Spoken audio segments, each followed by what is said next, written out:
Today I'm going to be showing you how to add emotion in Elevenlabs web application. It is a pretty easy thing to do, so let's get started.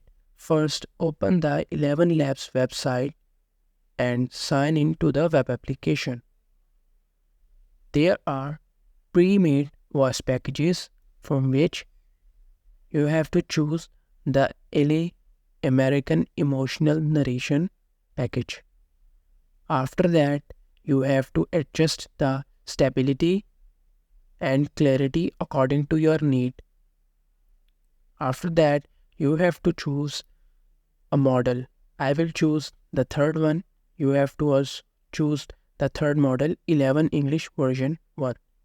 After that, put or type the text in the text box. I have already added the text.